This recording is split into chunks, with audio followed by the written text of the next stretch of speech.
Hello and welcome to all my champions. सारे champions को very very good morning. Good morning Vikas, Aarav, Pintu, सारे champions को very very good morning. हालचाल बता देना। रूपक, जिंटू, अरे क्या हो गए हो? एक बार ऑडियो वीडियो बताइए, वॉइस कंटिन्यू करेंगे। कल हमने किया कुछ ऐसे सेंटेंसेस जिसका दो ऑब्जेक्ट होता है। अगर दो ऑब्जेक्ट है तो उसका पैसिव भी दो तरीके से बनेगा। गुड मॉर्निंग सारे चैंपियंस को very very good morning.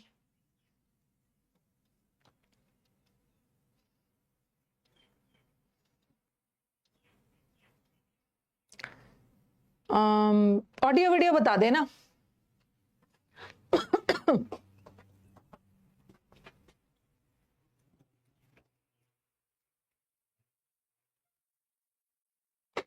Audio video बता दीजिएगा। गुड मॉर्निंग सभी चैंपियंस को वेरी वेरी गुड मॉर्निंग।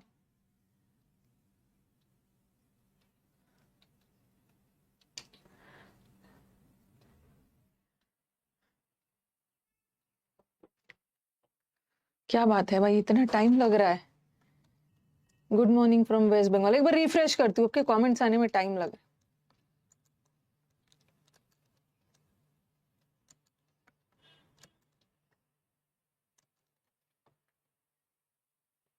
ठीक है ना? हाँ, ऑल ओके है। हाँ, बिफोर आई स्टार्ट कुछ कुछ बच्चों के कमेंट्स आ रहे थे। अभी जो एसएससी का 2024 वाला एग्जाम हुआ है, एक तो मुझे सब ग्रुप में ऐड कर लेते हैं, पता नहीं कहाँ से उनको नंबर मिल जाता है, सब ग्रुप में एडेड रहता है। एक टीचर्स का ग्रुप है, चलो उसमें तो मैं रहूंगी। टीचर्स का ग्रुप बनाया गया है रिफॉर्म्स का, ठीक है। उसमें तो 10-15 टीचर ही है, 10-15 टीचर का ग्रुप बना है। और एक स्टूडेंट्स का ग्रुप बना है, एक पेटिशनर का ग्रुप बना हुआ है। क्लियर कर दूं ताकि कंफ्यूजन में मत रहो। एक पेटिशनर का ग्रुप बना है। पेटिशनर का ग्रुप मतलब स्टूडेंट्स का ग्रुप, जो लोग 2024 रिजल्ट के पीड़ित है। ये स्टूडेंट्स का ग्रुप है 24 वाला। 24 वाला एक ग्रुप बना है जिसमें कोर्ट में पेटिशन फाइल किया है।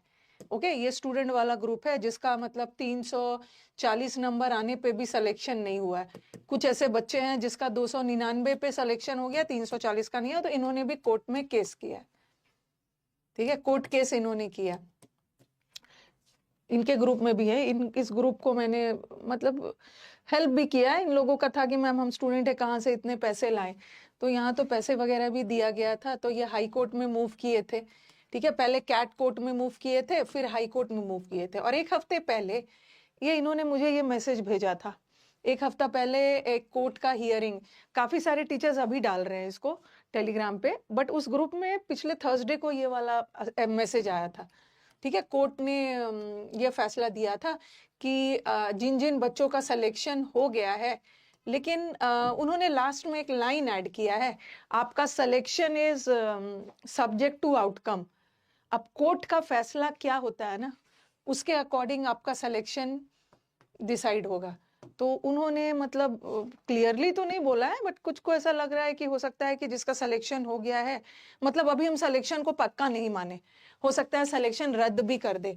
क्योंकि कोर्ट ने लास्ट लाइन में जो अपना डिसीजन दिया है उसमें लिखा है सब्जेक्ट टू आउटकम। आउटकम मतलब जो रिजल्ट आएगा, रिजल्ट मतलब कोर्ट का जो ऑर्डर होगा, फाइनल जांच पड़ताल के बाद जो फाइनल डिसीजन आएगा, डिपेंड करता है आपका सिलेक्शन। तो डरने की बिल्कुल भी जरूरत नहीं, इतना नेगेटिव नहीं होना है। ऐसा नहीं है कि जो कोर्ट का रिजल्ट आएगा तो आपका सिलेक्शन रद्द ही हो जाएगा। ओके, क्योंकि वेस्ट बंगाल में जो हुआ है ना, उस वजह से काफी काफी बच्चे डर गए हैं। मैम हमारा तो लास्ट अटेम्प्ट था, हमारा तो सिलेक्शन हो गया है, लेकिन एक ऐसा आया है, ठीक है, एक ऐसा आया है जिसमें वो बोल रहे हैं कि अब डिपेंड करता है कोर्ट का क्या डिसीजन आता है, तब आपका सिलेक्शन डिसाइड होगा। अब कई सारे, हाँ, कई सारे स्टूडेंट्स को लग रहा है ना कि ये सब टीचर ने करवाया है। ये टीचर ने नहीं करवाया है। वो टीचर पे गुस्सा हो गए, खास करके कौन वाले बच्चे, जो बच्चे सिलेक्शन लिए हैं ना, जिन बच्चों का इस साल सिलेक्शन हुआ है वो गुस्सा हो रहे हैं टीचर पे कि टीचर ने ये केस करवा के ऐसा ऐसा डिसीजन करवाया। टीचर वाला ग्रुप तो अभी केस किया ही नहीं है। ओके, टीचर का ग्रुप ने अभी केस नहीं किया है, ये तो स्टूडेंट का ग्रुप है। 2024 वालों ने केस किया, हाई कोर्ट में इनकी हियरिंग हो गई। टीचर ने अभी कुछ नहीं किया। तो मेरे स्टूडेंट्स का ये रिक्वेस्ट है ना कि अभी टीचर पे दोष ना लगाएं। ओके, टीचर ने अभी कोई केस वेस नहीं किया। अभी तो हमारे ग्रुप में, अगर मुझ पे भरोसा कर सकते हैं तो कर लेना, हम लोग के ग्रुप में ना अभी केस की बात हो रही है। ओके, हम लोग कौन सा वकील हायर करेंगे, ठीक है, क्या होगा, मतलब आने वाले 2025 में बच्चों के साथ गलत ना हो। हम लोग का तो ये वाला तो है ही, इसके साथ साथ हम लोग का मुद्दा और भी है, नॉर्मलाइजेशन को खत्म करना। ओके, डीवी बाद में करवाना और वेटिंग लिस्ट और बहुत सारा है। तो अभी तो हमने केस किया ही नहीं। ये वाला तो स्टूडेंट का केस का रिजल्ट है। तो टीचर पे गुस्सा, कोई भी टीचर पे गुस्सा मत होइए, ठीक है। हाँ, कोई भी टीचर पे गुस्सा नहीं होना है। ओके, टीचर ने अभी कोई केस वेस नहीं किया। ये तो स्टूडेंट ने जो हाई कोर्ट में केस किया था वो टीचर तो अभी सोच रहे हैं। और एकदम नेगेटिव नहीं होना। नेगेटिव इसलिए नहीं होना ना, काफी सारे बच्चों के ना हमारी टीम के पास मैसेजेस आ रहे हैं कि मैम हमारा सिलेक्शन, हमारा लास्ट अटेम्प्ट था, हमारा सिलेक्शन कहीं रुक ना जाए। मेरे को नहीं लगता है कि सिलेक्शन रुकेगा, जिसका हो गया है ना, क्योंकि उनका डीवी चल रहा है, उनका डॉक्यूमेंट वेरिफिकेशन सब स्टार्ट हो गया, ठीक है। जो बच्चा इस बार सेलेक्ट हुआ है तो उनको अगर आपका सिलेक्शन को रद्द करना ही रहता तो डॉक्यूमेंट वेरिफिकेशन प्रोसेस को तो रोक सकते थे ना, वो क्या जरूरत। अब जैसे आज शाम में मेरे पास एक स्टूडेंट मिलने वाले हैं, उन्होंने बोला कि मैम मेरा सिलेक्शन हो गया, मैं आपसे मिलना चाहता हूँ, मैं दिल्ली आया हूँ, मेरा डॉक्यूमेंट वेरिफिकेशन है, ठीक है, मेरा डॉक्यूमेंट वेरिफिकेशन है, मैं आज आके आपसे मिलूंगा। तो डॉक्यूमेंट वेरिफिकेशन का प्रोसेस अगर सिलेक्शन रोकना ही होता तो ये क्यों करते। तो घबराने की बात नहीं है। मुझे लगता है जिसका हो गया है वो तो हो गया, बाकी का देखेंगे, ठीक है। तो हाँ, टीचर पे गुस्सा नहीं होना। अभी तो टीचर ने केस किया ही नहीं, अभी तो टीचर के बीच में मीटिंग ही हो रही है। जो डिसीजन आया है ये तो बच्चों ने जो केस किया था उसका है। ओके, तो नहीं परेशान होना। और टीचर को ना, आप लोग जब गुस्सा होते हो तो सबसे ज्यादा बात आप टीचर को ही सुना देते हो। चलो, कल हमने किया था वो वाला, अगर वाक्य में दो ऑब्जेक्ट हो गया तो पैसिव दो तरीके से बनेगा। और एक हो गया कि अगर यहाँ पे वी होना चाहिए था, वी लगाते हो तो शैल लगाना, और ट्रूथ थर्ड पर्सन है तो विल लगाना। ये सब तो हमने कर लिया था। चलो नेक्स्ट आओ। एक्टिव से पैसिव बनाते समय अभी हम कौन सा प्रेपोजिशन लगा रहे हैं, बाय। हर जगह एक्टिव से पैसिव लगाते समय हम बाय का यूज करते हैं, ठीक है। हाँ, कल वाली क्लास नहीं चल रही है विकास, एक बार कल वाला क्लास चेक कर लेना, तो चल रहा है कल वाला। हाँ, एक दो का कंप्लेन है, एक ही का दिख रहा है कि क्लास नहीं चल रही है कल वाला। क्या बोलेगा, तो मेल कर देगा मुझे, एक बार कर लेना फिर मैं बोल रहा हूँ। अगर सेंटेंसेस हर जगह एक्टिव से पैसिव बनाते समय बाय प्रेपोजिशन का यूज होता है, लेकिन कभी कभी एक्टिव से पैसिव बनाते समय बाय का यूज नहीं होता है। कब? जब वाक्य में, ये लिख लो, इन सेंटेंसेस जहां पे कोई वेग का मतलब क्या होता है, वेग का मतलब होता है अस्पष्ट। जहां पे कोई अस्पष्ट नाउन या प्रोनाउन आ गया तो वहां पे बाय प्रेपोजिशन का यूज नहीं होता है। आप पहले लिखो फिर मैं समझाती हूँ। अच्छा, चल रहा है ना, उसका नहीं चल रहा है, चल रहा है ना। हाँ हाँ, उसका प्रॉब्लम हो, कोई दिक्कत है आप टीम से कांटेक्ट कर लीजिए, हेल्प करेंगे।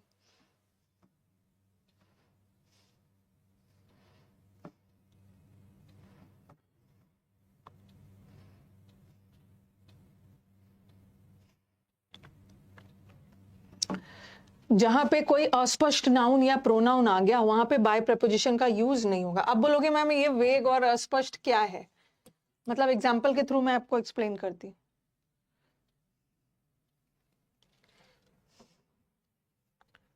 मैंने लिखा ही स्टोल द रिंग, ही ने रिंग को चुराया, ये एक एग्जांपल ये है। और फिर मैंने लिखा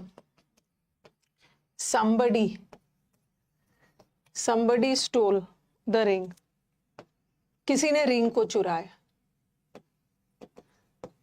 अब सेंटेंस देखना, यहाँ पे हमारा सब्जेक्ट ही है, ठीक है, ही सब्जेक्ट है, ही ने काम किया, और यहाँ somebody भी सब्जेक्ट है, यहाँ पे काम किया इसने, और ही क्या है प्रोनाउन है, उसने चुराया, और somebody किसी ने चुराया, ये भी प्रोनाउन। लेकिन ही एक निश्चित प्रोनाउन का काम कर रहे, ही एक निश्चित व्यक्ति के लिए, कोई निश्चित व्यक्ति ही है जिसने रिंग चुराया। बट किसी ने रिंग को चुराया, किसी ने में ही भी हो सकता है, शी भी हो सकता है, कोई भी हो सकता है, गर्ल भी हो सकता है, बॉय भी हो सकता है। तो यहाँ पे क्लियर नहीं हो रहा है। यहाँ का जो हमारा प्रोनाउन है ये वेग है, वेग मतलब अस्पष्ट है। किसी ने रिंग को चुराया, बट यहाँ निश्चित बताया जा रहा है कि ही ने चुराया।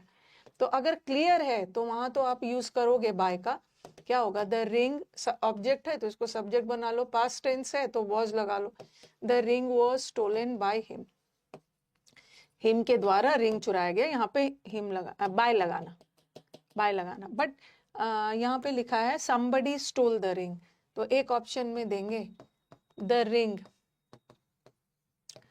वॉज स्टोलन, और एक ऑप्शन में देंगे द रिंग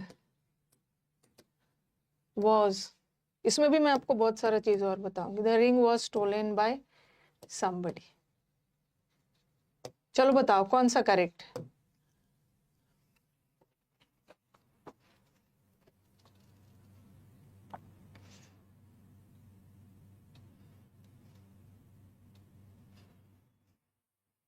पहला वाला करेक्ट है। हाँ, जब वाक्य में somebody आ गया, और somebody तो वेग प्रोनाउन है ना, और जब भी somebody आ गया तो बाय प्रेपोजिशन का यूज मत करना, ये हट गया। द रिंग वॉज स्टोलन, किसी के द्वारा रिंग चुराया गया।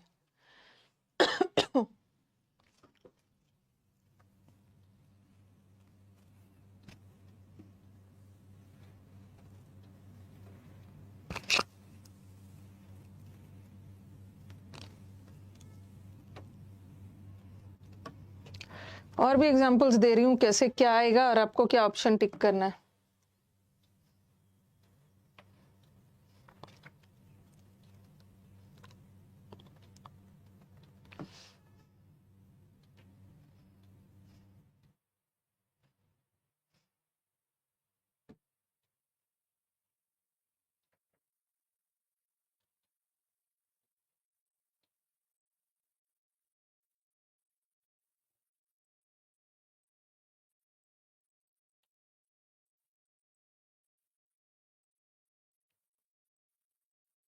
ठीक है, ओके। somebody stole अगर किसी निश्चित के लिए तो लगा देना बाय, अगर निश्चित नहीं आ रहा है तो उसमें बाय मत लगा। अब लिखा मैंने पीपल, वहां तो प्रोनाउन था, मैं नाउन का एग्जांपल देती हूँ। People speak English, people speak English all over the world, पूरे वर्ल्ड में लोग इंग्लिश बोलते हैं। अब अब पीपल में कोई निश्चित नहीं है कि कौन से लोग की बात हो रही है, सिंपली लोगों की बात हो रही है, तो पीपल नाउन है, बट नाउन में क्लियर नहीं हो रहा है कि कौन से लोगों की बात हो रही है। अगर राम रहता ना, राम स्पीक्स इंग्लिश, तो राम में तो किसी निश्चित के बारे में पता चल रहा है, ठीक है। लेकिन पीपल लोग इंग्लिश बोलते हैं, कौन से लोग, ऐसा क्लियर नहीं हो रहा है, तो इसमें बाय नहीं लगाना।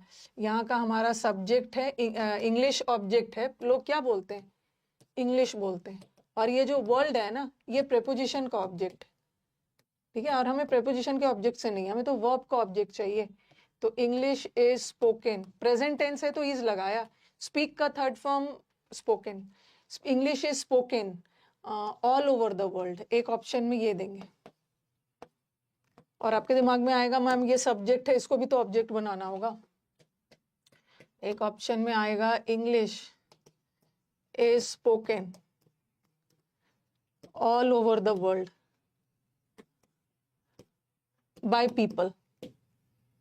नीचे वाला गलत है, क्योंकि पीपल एक अस्पष्ट नाउन है, क्लियर नहीं हो रहा है कौन से लोग की बात हो रही है, जनरल सेंस में कि लोग इंग्लिश बोलते हैं, तो यहाँ पे बाय का यूज नहीं होगा। ऊपर वाला correct, English spoken all over the world, understood है कि लोगों के द्वारा।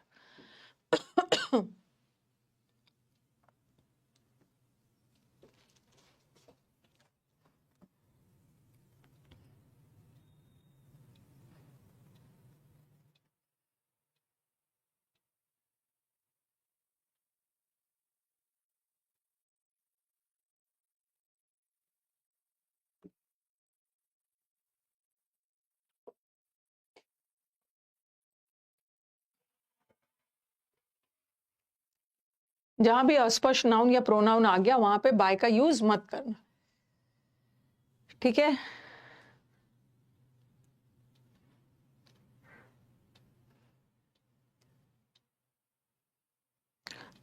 हाँ, अब एक दो चीज और, चलो ये तो ठीक है, लेकिन कभी कभी हमारा ऑप्शन ऐसा आता है ना, लिखा मैंने somebody, somebody सिंगुलर होता है, somebody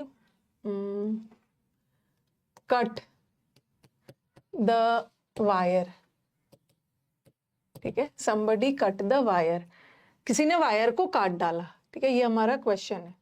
और इसका और ये सेंटेंस पास्ट में, तीनों का कट का तीनों फॉर्म सेम होता है, कट कट कट। तो आप बोलोगे कि मैम प्रेजेंट टेंस में भी तो कट है और V3 भी तो कट है, कट का जो V1 होता है, V2 होता है, V3 तीनों सेम होता है, तो आपने इसको पास्ट कैसे मान लिया, इसको प्रेजेंट क्यों नहीं माना? इसलिए क्योंकि somebody प्लूरल, somebody सिंगुलर होता है, कभी भी somebody आर प्रेजेंट नहीं होता है, somebody इज प्रेजेंट होता है। अगर मैं इसको प्रेजेंट टेंस मानती ना तो somebody के साथ कट ना होके कट्स होता, ठीक है। तो गलती से भी मत सोचना कि मैम आपने इसको प्रेजेंट क्यों नहीं माना है, क्योंकि ये प्रेजेंट टेंस में होता है ना, तो somebody सिंगुलर है और somebody के साथ कट्स होता, ओके, somebody कट्स। लेकिन ये प्रेजेंट नहीं है, पास्ट है, और पास्ट टेंस में तो सिंगुलर प्लूरल कुछ नहीं होता, प्रेजेंट में भी वही सिंगुलर, और सिंगुलर के साथ भी वही पास्ट टेंस और प्लूरल के साथ भी वही पास्ट टेंस। तो अगर ये प्रेजेंट होता तो इसमें एस लगा होता, इसका मतलब है कि ये पास्ट टेंस, ठीक है, पास्ट टेंस है। तो इसका क्या होगा, एक ऑप्शन में देंगे the wire was cut, cut का थर्ड फॉर्म भी कट ही होता है, और एक ऑप्शन में देंगे the wire was cut by somebody. चलो ये तो मैंने आपको समझा दिया कि समबडी हो, समवन हो, ठीक है, समबडी हो, समवन हो, तो उसके साथ बाय प्रेपोजिशन का यूज नहीं होता, तो ये हट गया, ये वाला आंसर होगा। लेकिन कभी कभी ऐसा भी होता है ना, एसएससी का तो कोई ठिकाना नहीं है, मैंने प्रीवियस पेपर में देखा है कि कई बार चारों ऑप्शन में बाय समबडी रहता है। वैसे तो समबडी वेग है, अस्पष्ट है, किसी ने तार को काट डाला, किसी ने भी, कोई भी हो सकता है, तो बाय समबडी तो नहीं लगना चाहिए। अगर ये दोनों ऑप्शन आया ना, ठीक है, ये दोनों ऑप्शन आया तो आप इसको टिक करोगे, क्योंकि समबडी अस्पष्ट होता है, अस्पष्ट वेग प्रोनाउन, और आ गया वेग प्रोनाउन आ गया तो बाय का यूज नहीं होता, बाय का यूज नहीं होता। लेकिन कभी कभी ऐसा भी होगा कि चारों ऑप्शन में बाय लगा देंगे, अब क्या करोगे, आपको भी वही करके जाना है, जैसे ऐसा लगा देंगे the wire is cut by somebody, फिर ऑप्शन में लगा देंगे द वायर हैज बीन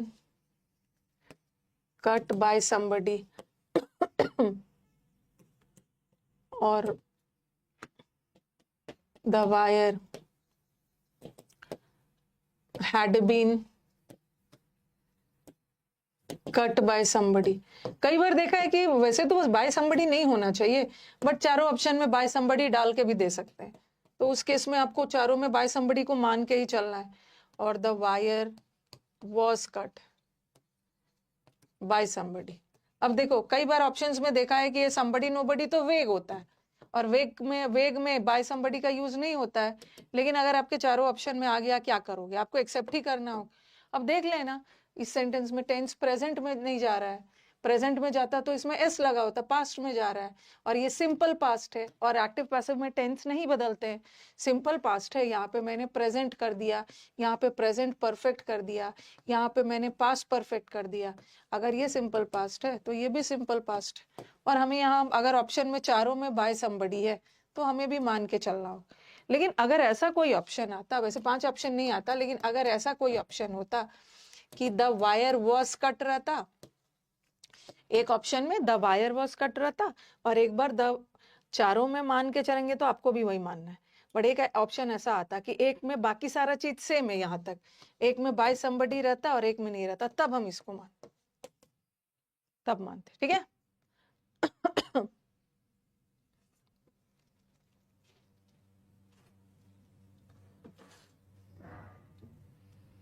अभी मैं थोड़ा बेसिक बेसिक करवा के फिर एग्जाम बहुत सारा क्वेश्चंस डिस्कस करूंगी।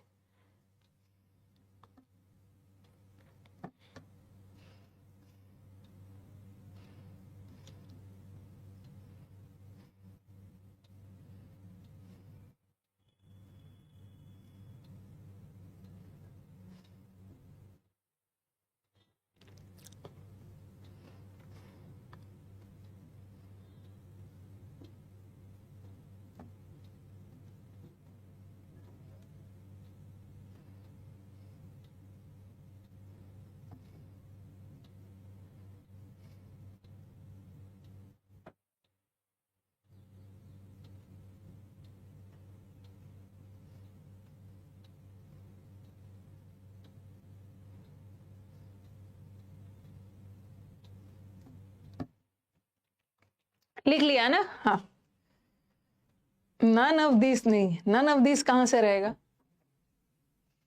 क्योंकि इसमें तो ये हो सकता है, ये वाला हो सकता है, एक ऑप्शन कोई ना कोई फिट बैठेगा, तो नन ऑफ दिस तो आएगा नहीं। चलो, एक ये हो गया। एक चीज और याद रखो, यहाँ पे थोड़ा एक दो चीज आपको बता रही हूँ। हाँ, एक और आया था, जैसे मैंने लिखा ही क्लीन्ड द रूम। एक एसएससी में ऐसा है, और इस क्वेश्चन को लेके कंट्रोवर्सी था, बट एसएससी ने आंसर सही दिया था उस समय। ही क्लीन्ड द डोर, उसने डोर को, दरवाजे को साफ किया। तो चलो, इसका तो मैं कर देती हूँ। ही निश्चित है, तो यहाँ पे तो बाय लगा देंगे। The door was cleaned by him. ठीक है, दो डोर उसके द्वारा क्लीन किया। ही किसी निश्चित ही के लिए बात हो रही है, तो बाय तो लगाओ। अगर ये ऐसा रहता, somebody cleaned the room, किसी ने दरवाजे को, रूम को, डोर को साफ किया, तो इसका क्या लिख दोगे? somebody वेग आता तो यूज मत करना। The door was cleaned. ठीक है, ये लगा दिया। अब थर्ड क्वेश्चन, इसको लेके कंफ्यूजन था। The cleaner cleaned the room. ठीक है, somebody मतलब किसी ने दरवाजे को साफ कर दिया, तो यहाँ पे स्पष्ट नहीं पता चल रहा है, तो बाय का यूज नहीं किया। बट यहाँ तो स्पष्ट पता चल रहा है, तो बाय का यूज किया। अब मैंने लिखा द क्लीनर की क्लीन्ड द रूम। ठीक है, और ये क्वेश्चन एग्जाम में आया है, ये क्वेश्चन एग्जाम में आया है, और ऑप्शन में ऐसा था, द रूम वॉज क्लीन्ड। ठीक है, और एक ऑप्शन में था, the room was cleaned by the cleaner. पहले आप इसको लिखो, ऊपर वाला तो आपने लिख लिया।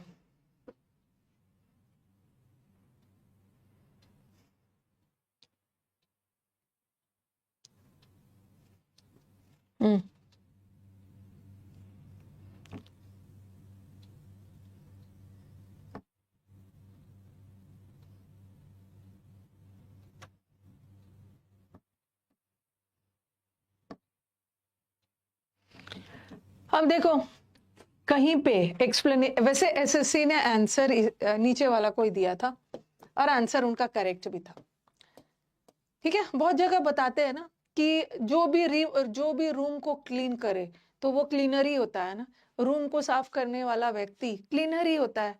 तो क्लीनर में किसी स्पष्ट के बारे में पता नहीं चल रहा है, तो यहाँ बाय का यूज नहीं होगा। ठीक है, यही वाला ऑप्शन, मतलब कुछ बुक्स में लिखा हुआ मिल जाता है कि क्लीनर वेग है, कि जो भी रूम को साफ करे तो उसको क्लीनर ही बोलेंगे ना।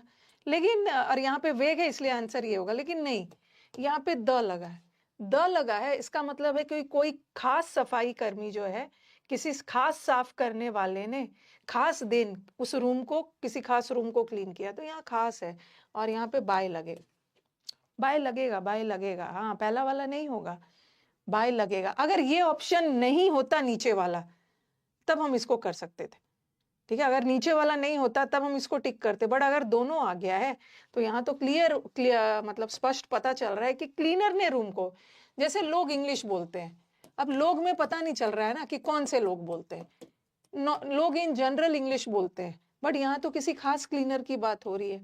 यहाँ तो क्लियर पता चल रहा है कि कोई खास क्लीनर है, उस दिन रूम को साफ किया, तो खास का पता चल रहा है, तो बाय लगाएंगे। ठीक है, अगर नीचे वाला नहीं होता ना, नीचे वाला नहीं होता, तब हम ऊपर को टिक करते। अब देखो, यहाँ पर एक सेंटेंस लिखा मैंने, ये भी एग्जाम में आया है, और इसका 2 बार 2 तरह से ऑप्शन आया। ऐसा आया, one should keep one's promises. अब देखो, यहाँ one should keep one's promises, हर किसी को अपना वादा निभाना चाहिए। तो यहाँ वन का मतलब एक नहीं है। ठीक है, एक आदमी को सिर्फ अपना वादा या कर्तव्य नहीं निभाना चाहिए। यहाँ वन का मतलब है एवरीबडी। एवरीबडी, हर किसी को अपनी ड्यूटी या अपना वादा निभाना चाहिए। तो एवरीबडी में कोई भी हो सकता है, किसी निश्चित को नहीं बोला जा रहा है। तो जब वन, इसका वन का यूज नहीं होगा, और जब वन का यूज नहीं होगा तो वंस का भी यूज मत करना। सिंपली इसका क्या बनेगा, promises should be kept. Should modal verb है ना, ठीक है, शुड मॉडल वर्ब है, और मॉडल वर्ब के बाद बी लगा के केप्ट लगा, वंस हटा देना, प्रोमिसेस शुड बी केप्ट। भगवान, क्लीनर तो नॉन लिविंग थिंग होता है, किसने बोल दिया कि क्लीनर नॉन लिविंग थिंग होता है? कोई मशीन क्लीनर का काम कर रहा है, क्लीनिंग का काम।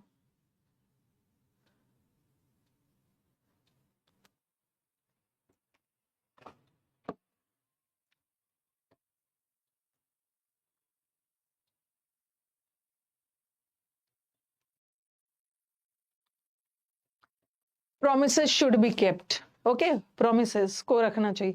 लेकिन एक दो बार मैंने आपके प्रीवियस पेपर में ना ये भी देखा है, वैसे तो वंस का यूज नहीं करना है, ठीक है, वन का यूज नहीं करना है, क्योंकि यहाँ वन का मतलब एवरीबडी है। जैसे ही का हिज होता है ना, उसने अपना काम किया, उन्होंने उनका काम किया, ही का हिज होता है, दे का देर होता है, आई का माई होता है। उसी तरह वन, इसे मैं प्रोनाउन में पढ़ाऊंगी, वन का वंस होता है, और यहाँ वन का मतलब एक नहीं है, हर एक को अपना प्रोमिसेस रखना चाहिए। तो वंस, जब वन को यूज नहीं करेंगे तो वंस भी यूज नहीं करेंगे। लेकिन कई बार मैंने ऑप्शन में, मतलब एक आध बार देखा है ना, ऐसा भी ऑप्शन आया है, वंस प्रोमिसेस। अब देख लेना है कि आपके पास क्या क्या ऑप्शन कैसे कैसा आया है। वैसे तो वन का यूज नहीं होना चाहिए, जब आप वन का यूज नहीं कर रहे हो तो वंस का भी यूज मत करना, क्योंकि वन का ही पोजेसिव केस वंस बनता है। सिंपली लिखना प्रोमिसेस शुड बी केप्ट, ठीक है, ये करेक्ट आंसर है। लेकिन कभी अगर आपके चारों ऑप्शंस में ऐसा आ गया, once promises has to be kept, एक ऑप्शन में आ गया, कभी कभी वंस है तो आपको भी मान के ही चलना है, once promises is to be kept, ऐसा ऐसा आ गया। अब बोलोगे मैम आपने तो मना किया है कि वंस का यूज नहीं करना, बट अगर चारों ऑप्शन में वंस है ना, तो आपको भी वंस मान के ही चलना है, शुड लगा देंगे। बट अगर अगर ये दोनों में से आया सिर्फ, तो इसको प्रायोरिटी देना। मॉक में देखा है ये क्वेश्चन प्रीवियस पेपर का ही है।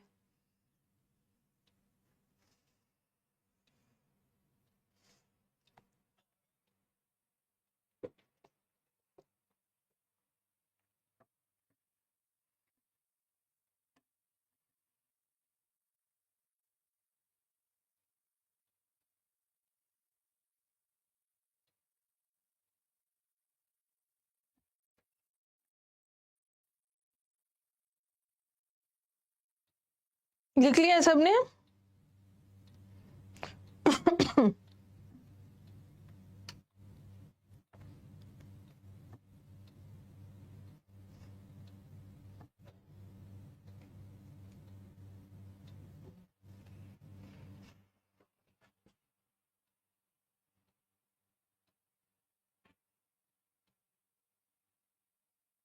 लिख लिया ना?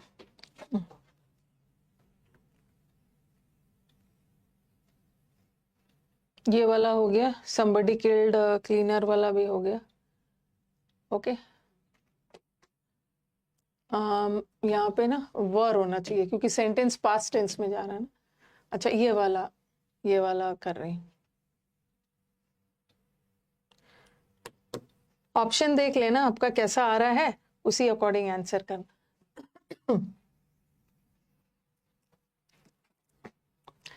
नोबडी, नोबडी हो या नो वन हो, कुछ भी हो, nobody can do the work, इस वर्क को कोई नहीं कर सकता है। एक ऑप्शन में देंगे, द वर्क हमारे वाक्य का ऑब्जेक्ट है, तो इसको subject banana, the work can be done, क्योंकि मॉडल वर्ब है ना, मॉडल वर्ब के साथ बी लगा के V3 लगाना, the work can be done by nobody, ऐसा भी देते हैं कभी कभी। और एक ऑप्शन में ऐसा दे देंगे, द वर्क, डिपेंड करता है कि कैसा ऑप्शन आए। अब बोलोगे कि मैम नोबडी तो वेग है ना, तो बाय नहीं आना चाहिए, लेकिन कभी कभी ऑप्शन ऐसे ही आ जाता है, the work can B, sorry, the work can not be done by anybody, ऐसा वाला ऑप्शन भी आया है। ठीक है, ऐसा वाला ऑप्शन भी आपको आया है। The work can be done by nobody, no, इस काम को कोई नहीं कर सकता है, तो work can be done by nobody, और the work can not be done by anybody. आप बोलोगे कि मैम नोबडी ये नोबडी एनीबडी में कैसे बदल जाएगा, क्योंकि वाक्य में नोबडी है तो हमें भी तो नोबडी रहना चाहिए, लेकिन आंसर सेकंड वाला सही है। ओके हाँ, जब भी सेंटेंस में, ये मैं आपको किस में पढ़ाऊंगी, जब मैं आपको एडजेक्टिव चैप्टर पढ़ाऊंगी, नन आ गया, ठीक है, वाक्य में नोबडी आ गया, तो जब हम उसका पैसिव बनाते हैं ना, तो वहां पे क्या लगाते हैं, the work can not be done, any plus not, any plus not मिलके क्या बनता है, नन या नोबडी, नन या नोबडी। ओके ऐसा नहीं बोलेंगे, पहले हम पॉजिटिव बोल के लास्ट में नेगेटिव नहीं डालेंगे, ठीक है। जैसे the work can be done, work को किया जा सकता है, किसी के द्वारा नहीं। ये सेंटेंस थोड़ा नहीं लास्ट में अजीब सा लग रहा है ना, वर्क को किया जा सकता है, the work can be done, work को किया जा सकता है, किसी के द्वारा नहीं, ये अटपटा सेंटेंस लग गया। नॉट को पहले ले आना, वर्क को नहीं किया जा सकता है किसी के द्वारा, तो जब भी सेंटेंस में नॉट आता है ना, तो उसके साथ फिर से नोबडी मत डालना, क्योंकि नॉट भी नेगेटिव है और नोबडी भी नेगेटिव है, तो नॉट के साथ नोबडी मत डालना, तब हम वहां पे एनी हो जाएगा, एनी प्लस नॉट नोबडी या नन का सेंस देता है। बी ज्यादा सही नहीं है, पहला वाला रॉन्ग है, बी ही सही है।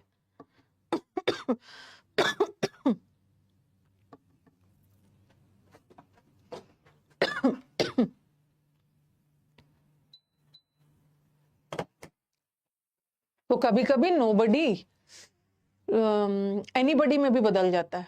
देखो not, NOT, not plus any, not plus any का सेंस नोबडी वाला सेंस देता है।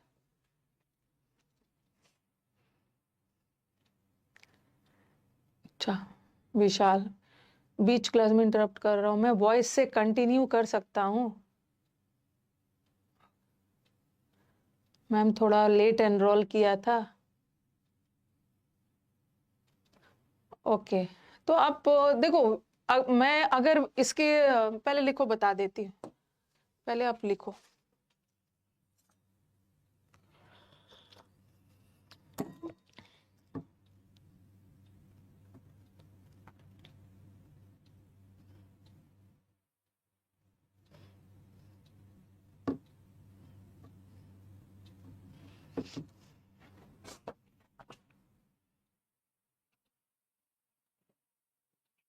जो बच्चे लेट से एनरोल किए हैं ना,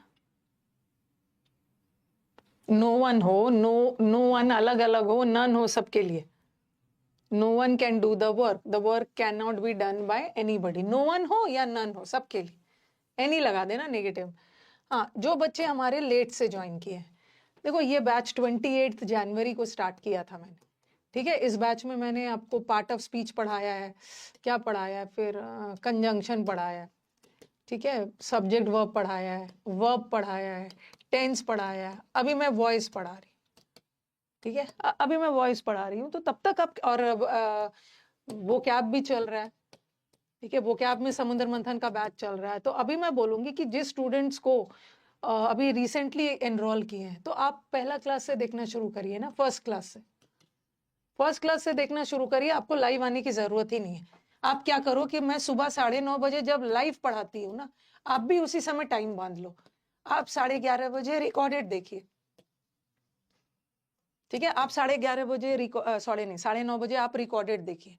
बता रही हूँ, एक काम कर सकते हो, आप मैं जब लाइव पढ़ाऊंगी तो आप लाइव मत आओ, आपका जितना भी पीछे का छूटा हुआ है आप उसको रिकॉर्डेड देखो, ओके, रिकॉर्डेड। उसी तरह वो कैब आप भी अपने आप को टाइम में स्केड्यूल कर लीजिए, जैसे वो कैब में 1 बजे जब पढ़ाती हूँ लाइव आके, तो आप क्या करो, जो भी आपका छूटा हुआ है उसको रिकॉर्डेड देखिए, लाइव देखो, रिकॉर्डेड देखो, कंटेंट में तो कोई चेंज है ही नहीं, और आपके लिए और अच्छा भी है, कि जब आप रिकॉर्डेड देख रहे हो ना तो थोड़ा स्पीड बढ़ा के भी देख सकते हो, लाइव में तो स्पीड नहीं बढ़ा सकते हो, बेटर है कि आप रिकॉर्डेड देखें। और बीच में आपको जब लाइव आने का मन करेगा भी ना, क्योंकि ये सब ना थोड़ा वर्ब टेंस से रिलेटेड है, वॉइस टेंस से रिलेटेड है, फिर वॉइस और नरेशन एक दूसरे से रिलेटेड है, तब तक आप ये करो, अगर आपको लाइव आने का मन हो तो फिर आप प्रेपोजिशन वगैरह से आ सकते हो, क्योंकि इसके बाद जो भी मैं टॉपिक पढ़ाऊंगी एक दूसरे से जुड़ा हुआ नहीं है। जैसे प्रेपोजिशन पढ़ाऊंगी, नाउन पढ़ाऊंगी, प्रोनाउन पढ़ाऊंगी, एडजेक्टिव पढ़ाऊंगी, तो उसमें आप लाइव आ सकते हो, उसमें आप डायरेक्टली आ भी जाते हो ना, तो ऐसा नहीं है कि ये सारा टॉपिक्स पिछला टॉपिक से जुड़ा हुआ है। आप पहला दिन भी आते हो, बीच में भी आते हो, आपको सब समझ में आएगा, लेकिन यहाँ पे थोड़ी सी दिक्कत हो सकती है। तो जो आपका छूटा हुआ है उसको फटाफट कवर कर लीजिए। और वो कैप की तो कोई बात ही नहीं है, वो कैप तो आराम से आप देखते रहो रिकॉर्डेड, ठीक है। हाँ, तो उसको देखते रहिए। The work can be done नहीं होगा ना, the work can be done मतलब वर्क को किया जा सकता है, लेकिन वहां पे बोला गया है कि वर्क नोबडी वर्क को कर सकता है, किसी के द्वारा नहीं किया जा सकता है। मई में ये बैच खत्म हो जाएगा, ठीक है। ये बैच 28 अप्रैल को इसका 3 मंथ्स होगा ना, 15 मई तक 3.5 महीने तक बैच खत्म हो जाता है, ठीक है। हो सकता है कि वोकैब वाला थोड़ा सा और लंबा चले, ग्रामर वाला तो खत्म हो जाए, तो आप फिर उसको देखो। और मैं तो अपने स्टूडेंट्स को बोलती हूँ, और कितने बच्चे देखोगे ना जो 28 को भी एडमिशन लिए होंगे ना, 28 जनवरी को, तो उनको भी, वो भी बच्चे रिकॉर्डेड ही देखते हैं। कुछ बच्चे वर्किंग है, या कुछ बच्चे प्रेफर करते हैं ना कि लाइव में बहुत ज्यादा टाइम चला जा रहा है, तो मैं रिकॉर्डेड में अपना 1.5x में करके देख लूंगा, तो उसे कोई फर्क नहीं पड़े। ये वाला हो गया ना। अभी बताती हूँ, इंटरोगेटिव सेंटेंस भी करवाऊंगी अभी, और भी बता रही हूँ। मैंने बताया कि कभी कभी बाय प्रेपोजिशन का यूज नहीं होता है, कब? जब वाक्य में कोई वेग या अनक्लियर नाउन या प्रोनाउन आ गया, तो वहां पे बाय प्रेपोजिशन का यूज नहीं होता है, बाकी सब जगह बाय का यूज होता है। लेकिन कभी कभी क्या होता है कि बाय के जगह, ठीक है, बाय के जगह कोई दूसरा प्रेपोजिशन यूज हो जाता है, बाय तो ना यूज होके यहाँ पे थोड़ा सा फिक्स प्रेपोजिशन काम आएगा। जैसे आप ऐसा लिख सकते हो, जैसे शॉक्ड वर्ड हो, सरप्राइज, और ये वाला टॉपिक पहले, मतलब ये वाला ऊपर डालो, ये वाला डालिए पहले, passive of sentences with different prepositions, ठीक है। डिफरेंट प्रेपोजिशंस मतलब कुछ ऐसे वर्ड्स है ना जहां पे हम बाय नहीं लगाते, अलग अलग वर्ड के अनुसार अलग अलग प्रेपोजिशन यूज होता है। खाली ऊपर वाला ये लिखिए, उसके बाद पहले मैं और कुछ लिखवाती हूँ, तब ये सब बताऊं। हाँ, अगर ऐसा रहता anybody can do the work, तो वहां पे लिखते the work can be done by anybody, लगाने की जरूरत नहीं। क्लासेस छूट गई है, ऑनलाइन क्लास है, ऑनलाइन क्लास है, क्या दिक्कत है, आप कवर कर सकते हो। ऑफलाइन क्लास में तो दूसरों से कॉपी मांगना होता है, और क्या गारंटी है कि जिसके कॉपी से आप लिख रहे हो ना कि उसने सही ही लिखा है। ऑनलाइन क्लास में तो आप रिकॉर्डेड 1 साल तक आपके पास वीडियो।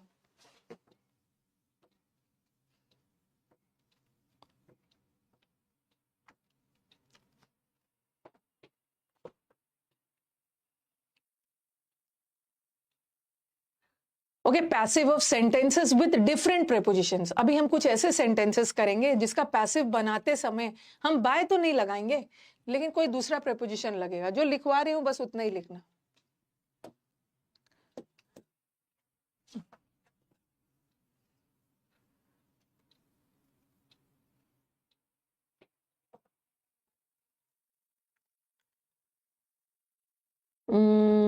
मैम, कंडीशनल वाले सेंटेंस का पहला पार्ट वाला नहीं समझ में आया, लास्ट पार्ट वाला नहीं समझ में आया। अब पता नहीं, मेरे को याद नहीं है कि मैंने लास्ट पार्ट में क्या पढ़ाया है, लेकिन जहां तक मुझे याद हो रहा है, अगर मैं उसकी जगह होता जरूर पहला वाला पार्ट में मैंने वर लगाया है, और दूसरे वाले पार्ट में वुड हैव प्लस V3 लगाया है। और आपके दिमाग में आ रहा होगा, मैं मैम आपने तो बोला है ना कि पहला वाला परफेक्ट रहेगा और दूसरा वाला भी परफेक्ट रहेगा, लेकिन यहाँ पे आपने सिंपल पास्ट लगाया है और दूसरा वाला परफेक्ट लगाया। जरूर कोई ऐसा सेंटेंस होगा ना जहां पे पहला वाला पार्ट कोई इमेजिनरी के सेंस में, काल्पनिक वाले, अगर मैं तुम्हारी जगह होता तो मैं उसकी मदद कर दिया होता, जरूर पहला वाला पार्ट कोई इमेजिनरी होगा। अगर मैं इंडिया का प्राइम मिनिस्टर रहता तो मैं तो करप्शन के खिलाफ लड़ता। ओके, वो सेंस कुछ अलग होगा, तभी आपको कंफ्यूजन लग रहा है। अगर पहला वाला पार्ट इमेजिनरी हो, काल्पनिक सेंटेंस हो, तो वो सिंपल पास्ट रह सकता है। ठीक है। अब आप लिखो शॉक्ड। शॉक्ड का मतलब है आश्चर्यचकित, अमेज्ड का मतलब भी है आश्चर्यचकित, सरप्राइज का मतलब भी है आश्चर्यचकित होना, आपने जो सोचा था उससे उल्टा हो गया। वंडर्ड का मतलब भी है आश्चर्यचकित, अरे आश्चर्यचकित होना, सरप्राइज्ड होना, शॉक्ड होना, अमेज्ड होना, ये सारे वर्ड।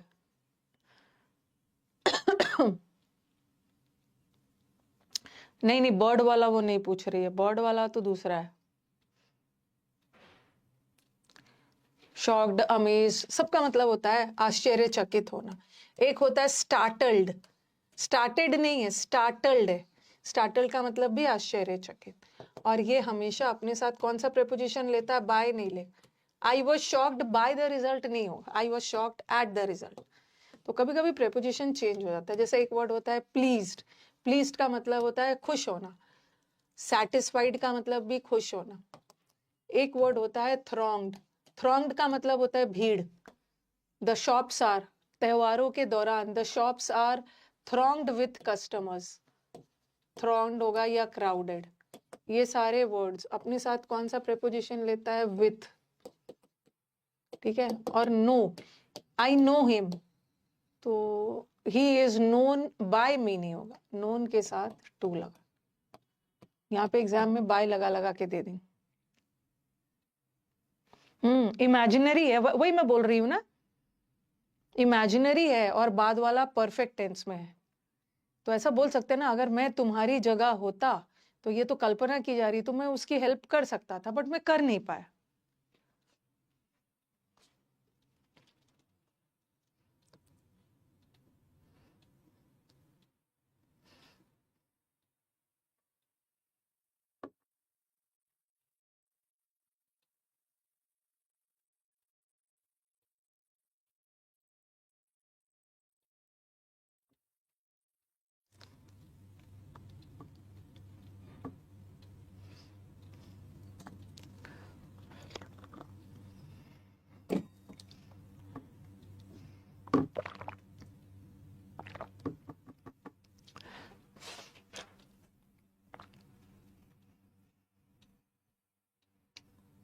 हाँ, वही वही मैं सुधा बोल रही हूँ।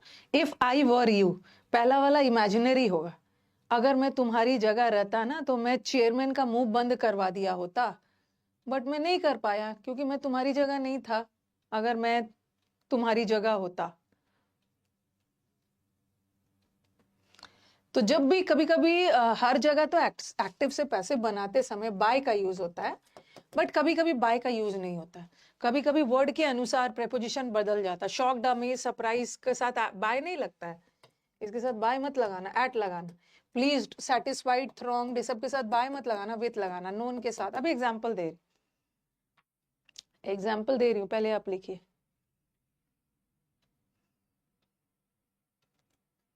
देख लिया मैंने, आपका सेंटेंस देख लिया। वही बोला था ना, पहला वाला इमेजिनरी अगर रहता है, ठीक है, पहला वाला वाक्य इमेजिनरी सेंस में रहेगा, तो उसके साथ एक पार्ट सिंपल, क्योंकि इमेजिनरी वाला तो पास्ट परफेक्ट नहीं जा सकता है ना, इमेजिनरी वाला सिंपल पास्ट रहेगा और दूसरा वाला परफेक्ट रह सकता है।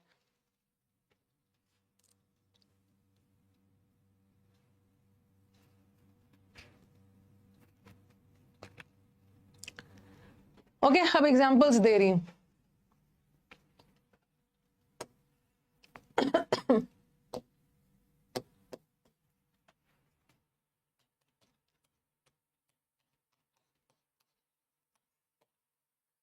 The results of the survey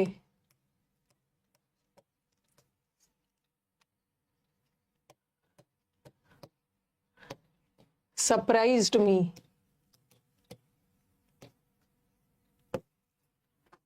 यहाँ पे एक लाइन छोड़ देना।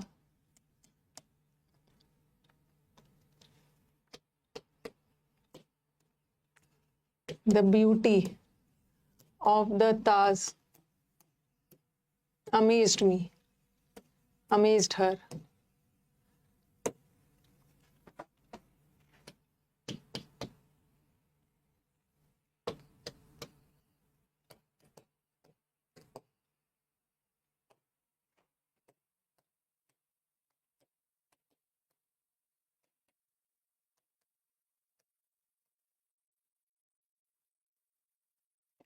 ऐसा लिखो, द परफॉर्मेंस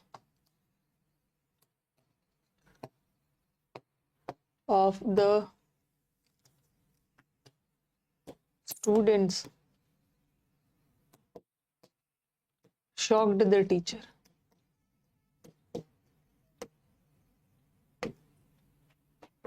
एक एक लाइन छोड़ते जाना. I know him. आप पहले इसको लिखो, और भी एग्जाम्पल मिलेगा.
ठीक है. The results of the survey, the results of the survey surprised मी.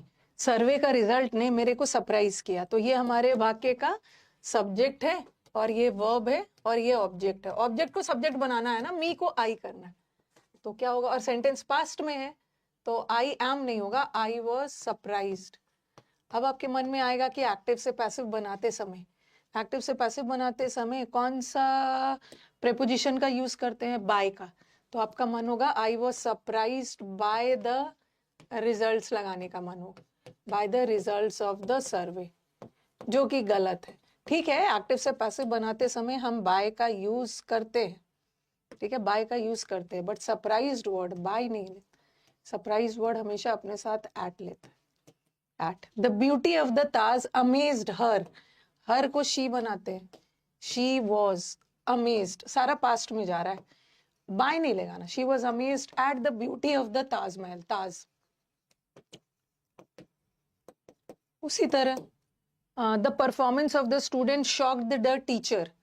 तो यहाँ पे क्या होगा, the teacher was shocked by नहीं होगा, the teacher was shocked I. तो कभी कभी वर्ड के अकॉर्डिंग अमेज्ड वर्ड बाय नहीं लेता, एट लेता है. सरप्राइज वर्ड एट लेता है, शॉक्ड वर्ड एट लेता है. Teacher was shocked at the performance of the students. उसी तरह आई नो हिम. तो हिम को बना, यहां पे लिख रही हूं ही, और ये प्रेजेंट टेंस में जा रहा है तो वॉज नहीं करोगे ना. न्यू होता तो वॉज करते. He is known, by me लगाने का मन होगा, बट नोन वर्ड हमेशा बाय भी नहीं लेता, एट भी नहीं लेता. He is known to me. और भी एग्जाम्पल दे रही हूं, पहले आप इसको कर.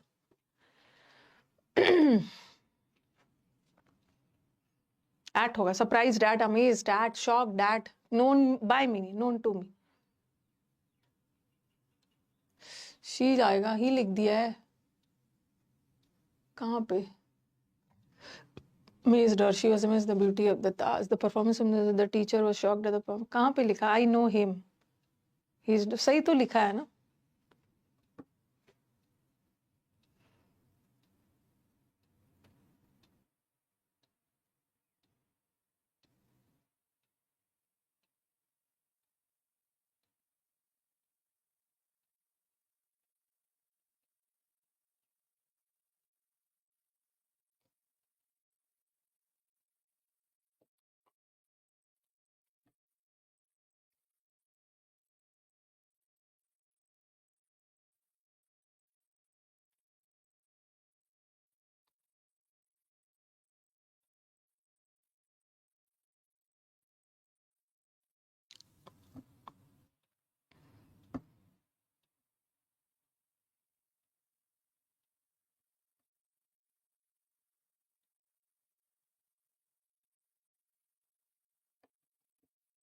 हम्म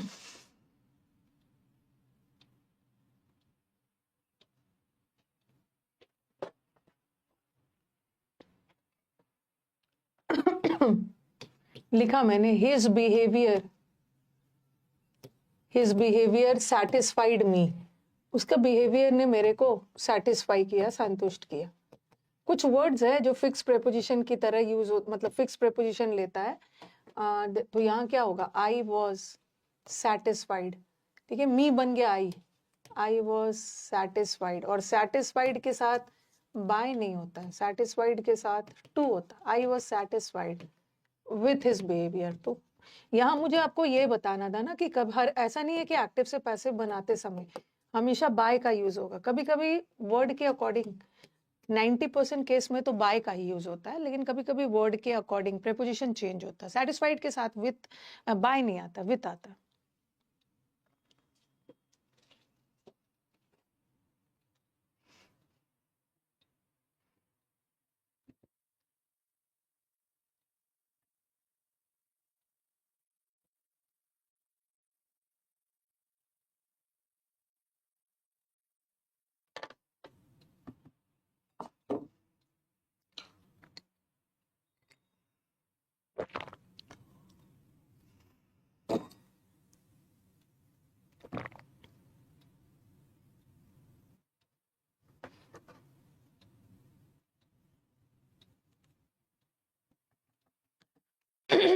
ठीक है,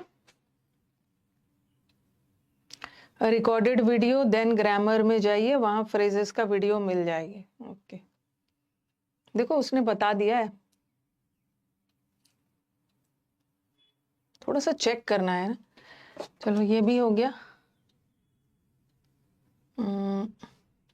एक तो बड़ा इंपॉर्टेंट है, यहाँ पे बच्चे फंसते हैं, पैसिव ऑफ इन्फिनिटिव्स। इन्फिनिटिव किसको बोलते हैं?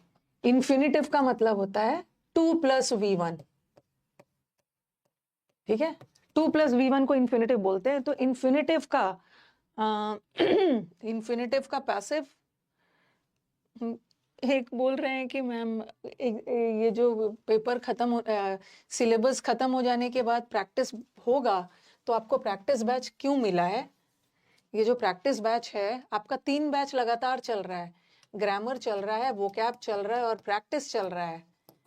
ठीक है, प्रैक्टिस बैच भी आपका चल रहा है। प्रैक्टिस बैच ट्यूसडे और थर्सडे को चलता है, जहां पे मैंने टॉपिक वाइज पढ़ा दिया है, टॉपिक वाइज पढ़ा दिया। अभी मिक्स्ड एरर चल रहा है और उसी में क्लोज टेस्ट भी हो रहा है, PQRS भी हो रहा है। तो ये सब उसी के लिए है ना, उसी के लिए है।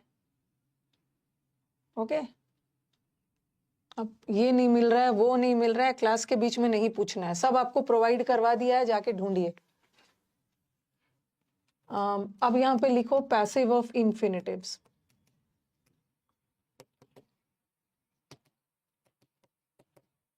पैसिव ऑफ इन्फिनिटिव्स, इन्फिनिटिव का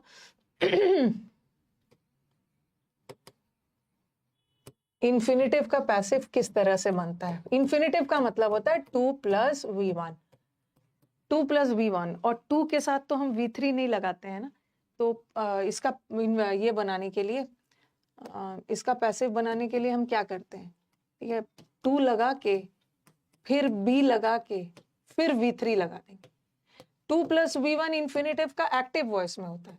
अब हमें इन्फिनिटिव का पैसिव करना है और 2 के साथ तो हम V3 नहीं लगा सकते, बगल में मॉडल की तरह B डाल देंगे, तब ये पैसिव हो जाएगा। पैसिव हो जाएगा। जैसे मैंने लिखा he was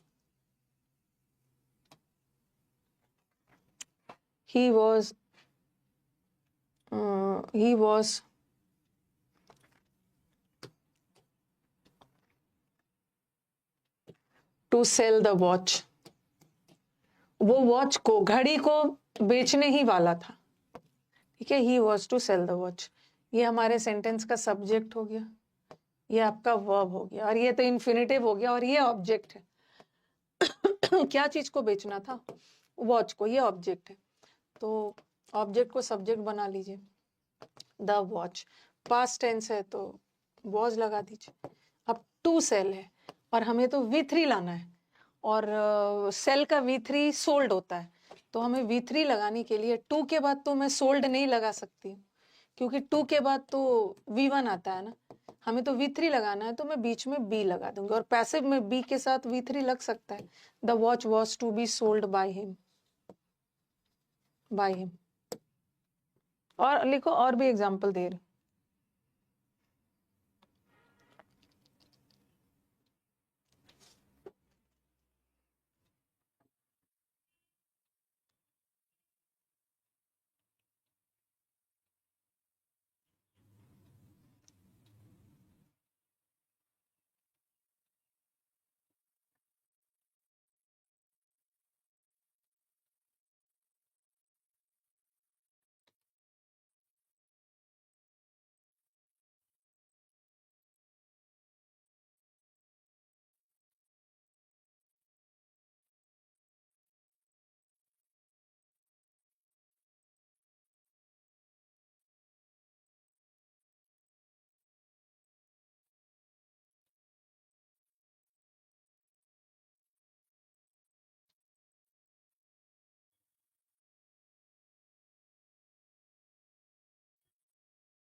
ठीक है, और भी एग्जाम्पल दे रही हूँ।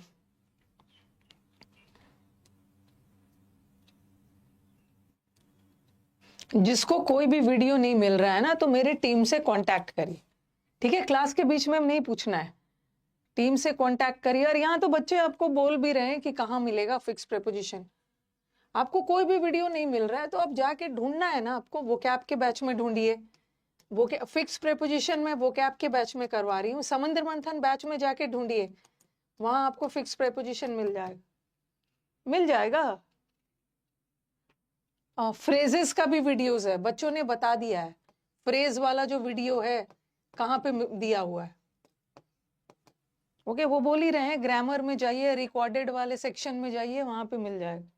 अगर कोई भी दिक्कत हो, इस पे मेल भी कर सकते हो, HRUClive@gmail पे। अगर कोई चीज मिलने में दिक्कत हो रही, इस पे मेल करो, या इनको कॉल मत करना, मैसेज करना 9995835834। क्लास के बीच में नहीं पूछना है, इस पे आप मैसेज करिए।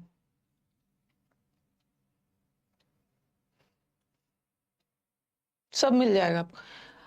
पैसिव ऑफ इन्फिनिटिव्स का पहले तो मैंने एक एग्जांपल दिया, अभी और भी दे रही। एक टाइम वाला सेंटेंस एग्जाम का फेवरेट है, टाइम वाला सेंटेंस एग्जाम में आता है।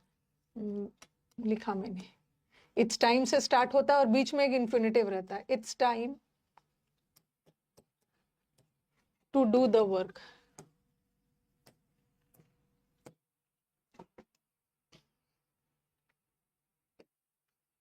It's time to water the plants.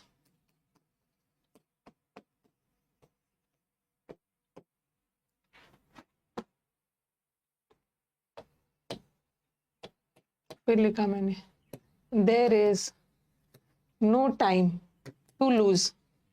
अब जब lose, अब थोड़ा सेंटेंस ध्यान देना।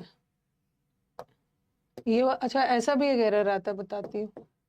ऐसा भी आता है, टू के साथ ये वाला लूज होगा, टू के साथ कभी कभी ये लूज लगा देते हैं। ये लूज का मतलब होता है ढीला, ये लूज एडजेक्टिव है, ठीक है? ये लूज मत लगाना, टू के साथ वर्ब का V1 फॉर्म लगाना ना, ये लूज वर्ब है, लूज करना, किसी को खोना, लॉस्ट, इसका V3 भी लॉस्ट, ये लूज लगाना। अब जरा सेंटेंस देखो, यहाँ इन्फिनिटिव के बाद एक ऑब्जेक्ट आ रहा है, पिछला वाला सेंटेंस में भी इन्फिनिटिव के बाद एक ऑब्जेक्ट आया था, यहाँ भी इन्फिनिटिव के बाद एक ऑब्जेक्ट आ रहा है, लेकिन यहाँ हमारा वाक्य इन्फिनिटिव से खत्म हो रहा है, बाद में कोई ऑब्जेक्ट आ ही नहीं रहा, इन्फिनिटिव से ही वाक्य एंड हो जा रहा है, और वहां तो ऑब्जेक्ट आ रहा है। ठीक है, वहां तो ऑब्जेक्ट आ रहा है, तो हमें कैसे करना है? जब भी इट्स टाइम वाला आ गया, जब भी हमारा कोई वाक्य आ गया जिसमें बीच में इन्फिनिटिव हो और ये स्टार्ट हो रहा है देयर इज नो टाइम, या इट्स टाइम, टाइम हो गया है काम करने का, टाइम हो गया पौधों को पानी देने का, खोने के लिए टाइम नहीं है, तो जब भी टाइम वाला सेंटेंस स्टार्ट हो ना, तो आपको शुरू का उतना उतार देना, इट्स टाइम, ठीक है? इट्स टाइम, टाइम से जब भी स्टार्ट हो तो उतना वाला शुरू का उतार देना है। देयर इज नो टाइम, इतना उतार देना है। अब हमारा वाक्य में देखो इन्फिनिटिव के बाद एक ऑब्जेक्ट आ रहा है, तो इट्स टाइम द वर्क लगाओ। ऑब्जेक्ट को सब्जेक्ट बनाना है ना, ऑब्जेक्ट है सब्जेक्ट बनाना है। और टू डू को क्या बनाना है, टू बी डन। अब ये सेंटेंस थोड़ा सा अधूरा लग रहा है, कुछ अटपटा सा लग रहा है। यहाँ पे आपको अपनी तरफ से एक वर्ड डालना होगा, इट्स टाइम, ठीक है, इट्स टाइम, यहाँ पे फॉर डालना हो। जब भी प्रेपोजिशन के बाद कोई ऑब्जेक्ट आ गया तो पैसिव बनाते समय एक प्रेपोजिशन डालना हो। It's time the work to be done नहीं होगा, it's time for the work to be done, मतलब काम को करने के लिए सही वक्त आ गया है। ठीक है, टू डू इन्फिनिटिव है, एक्टिव में है, इसका पैसिव बनाते समय to plus be plus V three लगा दें, to plus be plus B three. उसी तरह इट्स टाइम, यहाँ भी हमारे पास ऑब्जेक्ट आ गया है, तो it's time for the plants, पौधों को पानी देने के लिए सही वक्त आ गया, it's time for the plants. अब टू के साथ तो V1 है, बट हमें तो V3 चाहिए, तो हम बीच में बी लगा देंगे और उसके बाद V3। बी के बाद V3 आएगा तो पैसिव हो सकता है। ये मैंने आपको इन्फिनिटिव चैप्टर का पैसिव बनाते समय भी बताया था, it's time for the plants to be watered. अब देखो there is no time to lose. अब यहाँ तो हमारे पास कोई ऑब्जेक्ट है ही नहीं, ना हम कोई प्रेपोजिशन डालेंगे, सीधा क्या डाल देंगे, टू लूज का बना देंगे to be lost. There is no time to be lost.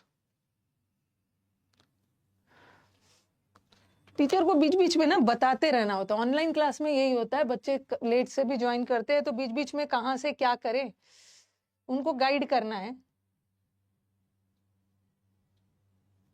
और जो समझदार बच्चा है ना वो कुछ नहीं करेगा, अगर वो उन्होंने लेट से ज्वाइन किया है ना वो पहला दिन से क्लास देखना शुरू कर देगा। जो स्टूडेंट पहला दिन का क्लास से देखना लगातार देख रहे हैं उसको टीचर से कुछ पूछने की भी जरूरत नहीं, सब समझ में आएगा, बीच में आने से दिक्कत हो जाती है।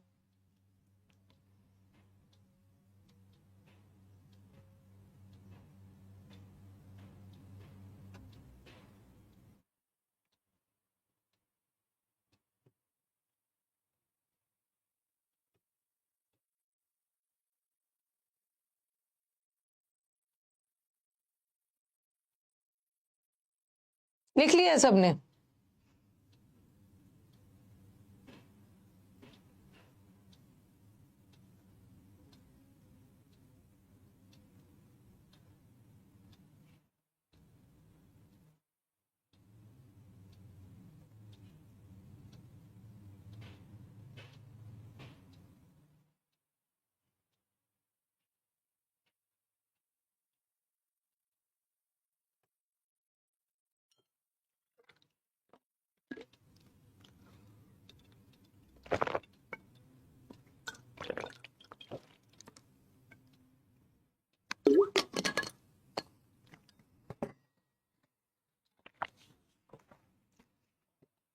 चलो अब एक बहुत इंटरेस्टिंग क्वेश्चन आपको देती हूँ इन्फिनिटिव का, जिसमें 90% स्टूडेंट्स रॉन्ग ही किए थे जब एग्जाम का ही है। देखो यहाँ पे कुछ और एग्जांपल्स दिया है। अब he I was to sell the watch, the students have to bring the admit cards, चाहो तो उतार सकते हो, the students have to bring the admit card. ये वाला टाइम वाला सेंटेंस नहीं है। मैंने क्या बोला था कि अगर सेंटेंस में इन्फिनिटिव आ जाए और शुरू में टाइम लगा रहे, देयर इज नो टाइम, ठीक है, फिर इट्स टाइम, यहाँ भी इट्स टाइम, जब भी टाइम वाला सेंटेंस इन्फिनिटिव के साथ शुरुआत में आ जाए तो आपको इट्स टाइम वाला उतार देना, for tea to be taken. It's time to stop writing, time हो गया है लिखना बंद करने का, तो इट्स टाइम। और यहाँ पे राइटिंग वर्ब नहीं है, यहाँ पे राइटिंग जीरेंड है, और जीरेंड भी ऑब्जेक्ट होता है नाउन के रूप में। तो it's time for writing to be stop, to stop को टू बी स्टॉप कर दिया, ठीक है। चलो ये वाला हो गया टाइम वाला। कभी कभी बगैर टाइम वाला नहीं होता है। देखो यहाँ पे कोई टाइम नहीं लगा था, यहाँ पे लिखा था I was to sell the watch. उसी तरह the students have to bring the admit cards, तो क्या होगा इसका, द एडमिट कार्ड्स, बहुत सारे कार्ड्स है तो हैव लगा दोगे, और टू ब्रिंग का क्या कर दोगे, to be brought by the students. तो जरूरी नहीं है ना कि इन्फिनिटिव वाला सेंटेंस इट्स टाइम वाला से ही स्टार्ट हो, अगर इट्स टाइम वाला से स्टार्ट हो रहा था आप उतना उतार दो, उतना उतार दो। और बाकी देखो यहाँ पे इन्फिनिटिव लगा है, यहाँ भी इन्फिनिटिव है, अरे sorry, to bring, but it's time वाला नहीं है ना, तो यहाँ तो पहले आप ऑब्जेक्ट को सब्जेक्ट बनाओगे। यहाँ भी वॉच ऑब्जेक्ट था, आपने इसको सब्जेक्ट बनाया, बट यहाँ टाइम वाला सेंटेंस है, टाइम वाला में पहले वाला फ्रेज उतना उतार देना। द एडमिट कार्ड्स, बहुत सारे एडमिट कार्ड्स है, तो हैज नहीं होगा, हैव होगा, have to be brought by the student. हाँ, ये वाला तो हमने कर लिया। अब आ जाओ, ये क्वेश्चन एग्जाम का है, ठीक है। Women like men to flatter them, women को अच्छा लगता है कि मेन उनकी चापलूसी करे, ठीक है। वुमेन को पसंद है कि मेन लोग उनकी चापलूसी करे। मैंने अभी इन्फिनिटिव का आपको एक अलग तरीका का सेंटेंस दिया था, ठीक है। यहाँ भी इन्फिनिटिव आ रहा है,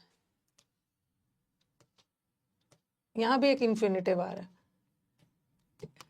चलो, टू बी फ्लैटर्ड तो आएगा, 4 ऑप्शन आया है, और ये इन्फिनिटिव है, और मैंने आपको बोला था इन्फिनिटिव का पैसिव बनाने के लिए 2 + b + v3 लगा देना, ठीक है। 2 + b + v3, तो ये ऑप्शन तो होगा नहीं, क्योंकि 4th वाले में थर्ड फॉर्म तो आया ही नहीं है। पैसिव बनाते समय थर्ड फॉर्म आना चाहिए ना इन्फिनिटिव का, ये तो आया नहीं।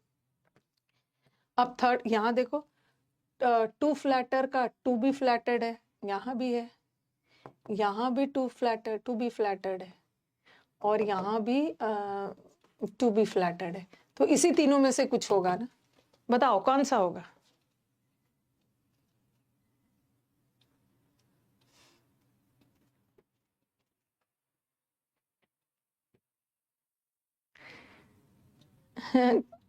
देखो, ये वाला जो बच्चे मुझसे पहले पढ़ चुके हैं ना, वो तो करेक्ट आंसर देंगे, ठीक है। कहीं ना कहीं पढ़ा होगा तो वो तो करेक्ट दे देंगे, यूट्यूब वगैरह पे भी। लेकिन ये क्वेश्चन में मैक्सिमम बच्चा इसको आंसर देगा, मैक्सिमम बच्चा इसको आंसर देगा। उसे लगेगा कि वुमेन तो इस वाक्य का सब्जेक्ट है, बहुत सुंदर सा क्वेश्चन है, और ये वर्ब है, और ये ऑब्जेक्ट है।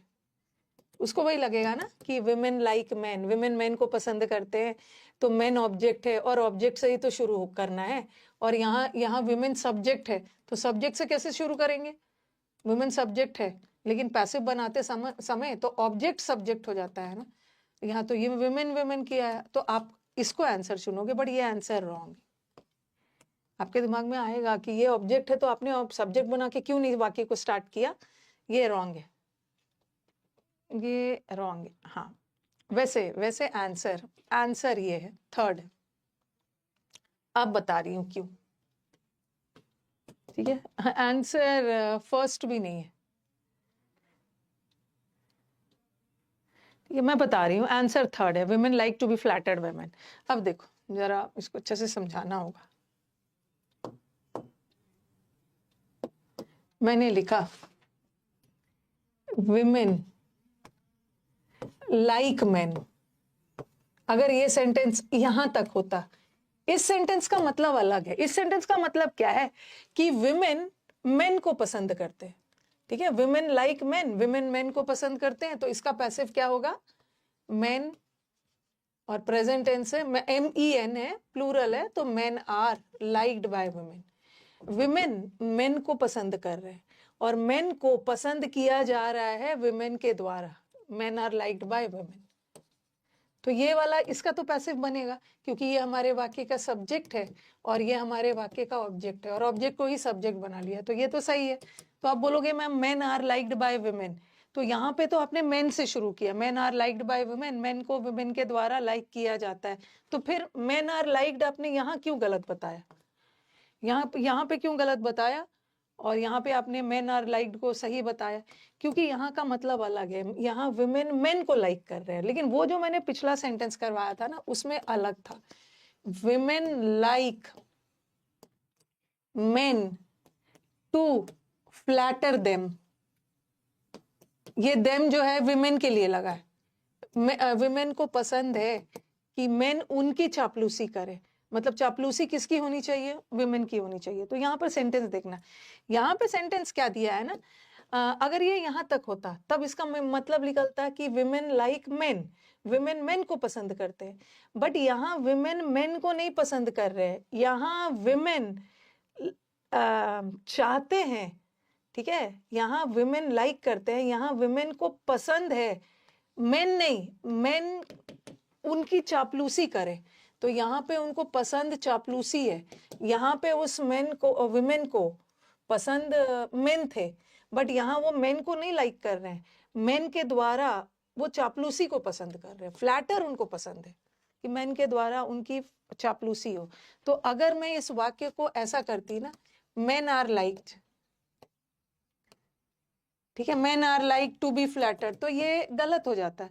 मेन आर लाइक्ड मतलब मेन को लाइक किया जाता है, मेन को नहीं लाइक किया जा रहा है, यहाँ पर मेन को लाइक किया जा रहा है, बट यहाँ पे मेन को नहीं लाइक किया जा रहा है, यहाँ पे मेन के द्वारा जो उनकी चापलूसी की जा रही है ना, वो पसंद किया जा रहा है, तो यहाँ पे मतलब बदल जाएगा, ठीक है, मतलब बदल जाएगा।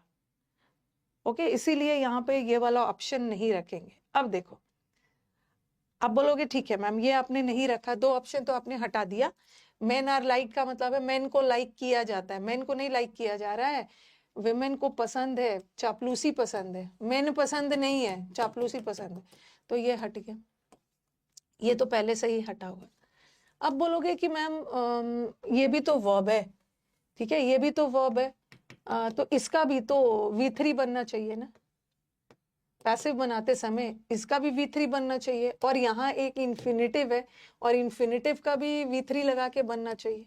कभी कभी वाक्य में हम दोनों का V3 बनाते हैं, लेकिन कभी कभी हम वाक्य में दोनों का V3 बनाने चलते हैं ना, तो सेंटेंस का मीनिंग चेंज हो जाता है।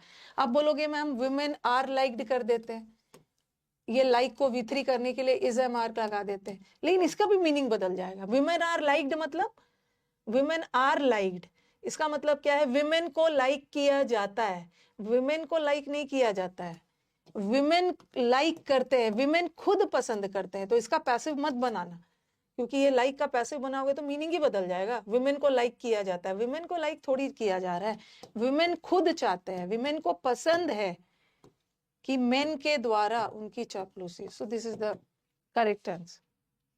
हम लोग दोनों का पैसिव कर रहे थे तो सेंटेंस का सेंस ही बदल जा रहा,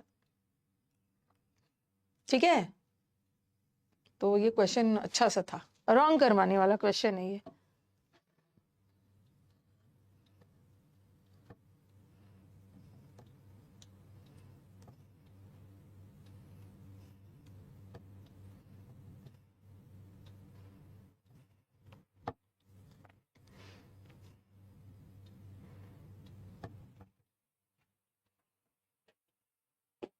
क्योंकि मैक्सिमम बच्चे एग्जाम में जाके ना सेकंड वाला करते हैं, विमेन लाइक करते हैं, वुमेन को अच्छा लगता है कि मेन के द्वारा उनकी चापलूसी हो, तो वुमेन जो लाइक कर रहे हैं चापलूसी को लाइक कर रहे हैं,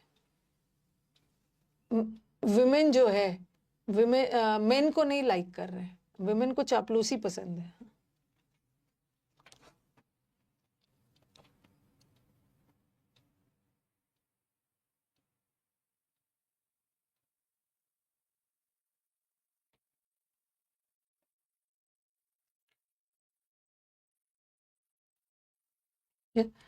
उसी तरह एक और क्वेश्चन आया, he likes people to call him sir, वो लोगों को नहीं लाइक कर रहा है, ही लाइक्स पीपल नहीं है, वो लोग को पसंद नहीं कर रहा है, उसको पसंद क्या है कि उसको सर कह के बुलाया जाए, उसको पसंद है ना कि लोग, उसको लोग पसंद नहीं है। अगर ये ऐसा रहता ना, ही लाइक्स पीपल, अगर वाक्य यहां तक रहता ही लाइक्स पीपल, उसको लोग पसंद है, तो इसका तो मैं आराम से बना देती, पीपल प्लूरल होता है, people are liked by him, क्योंकि यहाँ सेंस अलग जा रहा है, ही को लोग पसंद है, ओके, बट यहाँ ही को लोग नहीं पसंद है, ही को क्या पसंद है, लोगों के द्वारा उसको सर कह के बुलाना, तो इसका ही इज लाइक्ड मत करना, ही इज लाइक्ड करते हैं ना, तो इसका मतलब अलग चला जाएगा, ही इज लाइक्ड मतलब उसको पसंद किया जाता है, उसको कोई नहीं पसंद कर रहा है, इसका पैसिव मत बनाना, ही लाइक्स उसको पसंद है, पैसिव इसका बने,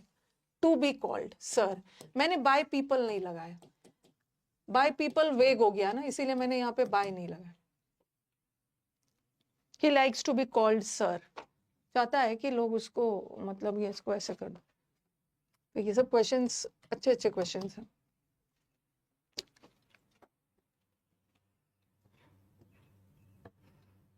एक चीज़ और अपने स्टूडेंट्स को बता देना है। काफ़ी दिनों से स्टूडेंट्स का डिमांड आ रहा था, जो कि इतना लेंदी है ना कि मैं भी थोड़ा-सा ना मतलब मेरे को पढ़ाने का मन था, ठीक है? पढ़ाने का मन था, लेकिन जब पढ़ाने की सोचती थी ना, तो कोई ना कोई एग्ज़ाम आ जाता था, ठीक है? जब जब भी पढ़ाने की सोचती थी, कोई एसएससी का कोई एग्ज़ाम आ जा रहा था, तो अभी हाल-फिलहाल में कोई एग्ज़ाम नहीं है, तो finally the wait is over. आप लोगों का डिमांड था कि मैम आपके यूट्यूब पे सब चीज़ है, आप ट्रांसफॉर्मेशन ऑफ सेंटेंसेस करवा दीजिए, ठीक है? क्योंकि एक मेरी हैबिट भी होती है कि अगर अगर पढ़ाओ तो पूरा डिटेल में अच्छे से पढ़ाओ, वरना नहीं पढ़ाओ। आधा अधूरा नहीं पढ़ाओ ना, कि बच्चा मतलब ऐसा पढ़ाओ कि बच्चों का एग्जाम में क्वेश्चंस बन जाए, प्रीवियस ईयर बन जाओ।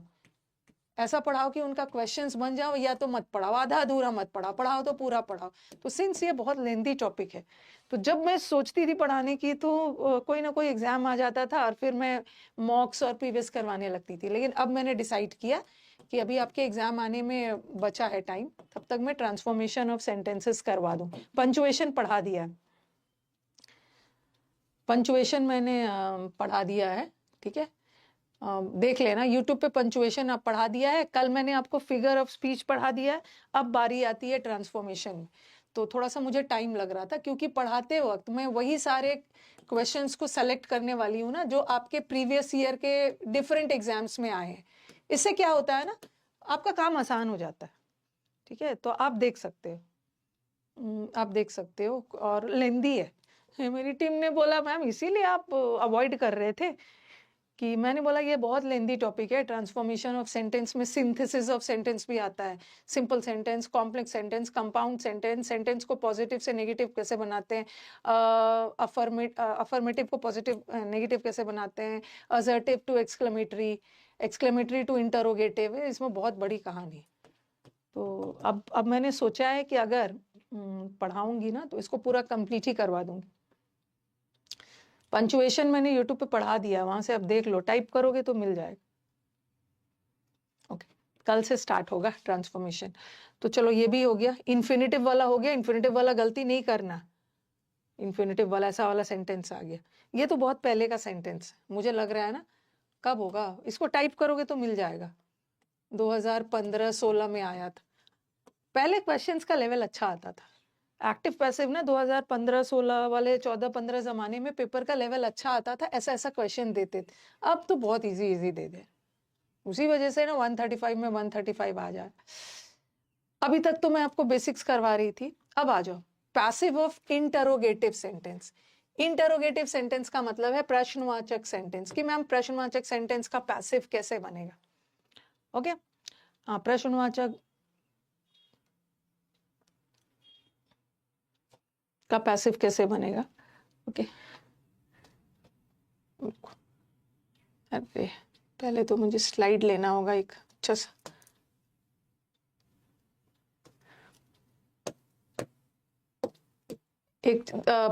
हाँ, इसमें एक दो चीज आपको याद दिलाना है, ताकि आपको ऑप्शन छांटने में इजी हो। Passive of interrogative sentence, interrogative sentence की पहचान क्या है। ये मत समझना कि इंटरोगेटिव सेंटेंस मतलब सेंटेंस में हाउ लग गया, व्हाट लग गया, वाई लग गया तो इंटरोगेटिव हो गया। इंटरोगेटिव होने के लिए उसको क्वेश्चन मार्क होना है, ठीक है? Passive of interrogative sentence, interrogative मतलब प्रश्नवाचक वाला सेंटेंस। सेंटेंस प्रश्नवाचक है, कैसे पहचानोगे, क्वेश्चन मार्क्स। ये सब व्हाट हाउ से मत सीख लेना। जैसे मैंने लिखा हाउ फूल ही इज, और मैंने लिखा हाउ आर यू, तो आप बोलोगे मैम हाँ, यहाँ भी हाउ लगा है, यहाँ भी हाउ लगा है, बट नीचे वाला सेंटेंस प्रश्नवाचक है। हाउ आर यू मतलब कैसे हो, यहाँ पे कोई प्रश्न पूछा जा रहा है, और यहाँ हाउ प्रश्न नहीं पूछा जा रहा। ओ माय गॉड, कितना बेवकूफ है। तो ऐसे वाले साइन को हम बोलते हैं एक्सक्लामेटरी सेंटेंस। एक्सक्लामेटरी सेंटेंस मतलब विस्मयादि बोधक सेंटेंस, ठीक है? तो ये मत समझना कि हाउ से हमेशा सेंटेंस प्रश्नवाचक ही बनता है। किसी भी सेंटेंस को प्रश्नवाचक होने के लिए क्वेश्चन मार्क चाहिए, ठीक है? तो क्वेश्चन मार्क का सॉरी, इंटरोगेटिव सेंटेंस का पैसिव कैसे बनता है, तो एक चीज आपको याद रखना है। ओके, एक क्वेश्चन आपको एक चीज आपको याद रखना कि अगर हमारा एक्टिव वॉइस में एक्टिव वॉइस में क्वेश्चन मार्क लगा है इंटरोगेटिव सेंटेंस में, तो पैसिव में भी क्वेश्चन मार्क नहीं हटेगा, पैसिव में भी क्वेश्चन मार्क रहेगा। ओके, क्योंकि जब हम नरेशन पढ़ते हैं, इसको मैं नरेशन में भी फिर से आपको बताऊंगी, जब हम नरेशन पढ़ते हैं तो डायरेक्ट और इनडायरेक्ट स्पीच पढ़ते हैं, जरा ध्यान से सुनना, ठीक है। डायरेक्ट स्पीच में जब क्वेश्चन मार्क रहता है ना, डायरेक्ट का जब इनडायरेक्ट बनाते हो तो जो क्वेश्चन में क्वेश्चन मार्क रहता है वो फुल स्टॉप में बदल जाता है, ठीक है। जब हम डायरेक्ट इनडायरेक्ट करते हैं तो डायरेक्ट स्पीच का क्वेश्चन मार्क फुल स्टॉप में बदल जाता है, लेकिन एक्टिव से पैसिव बनाते समय क्वेश्चन मार्क फुल स्टॉप में नहीं बदलता है। अगर एक्टिव में क्वेश्चन मार्क है तो पैसिव में भी क्वेश्चन मार्क रहेगा, मतलब, और जहां क्वेश्चन मार्क रहेगा वहां इन्वर्जन होगा। अगर एक्टिव में इन्वर्जन है तो पैसिव में भी इन्वर्जन रहेगा।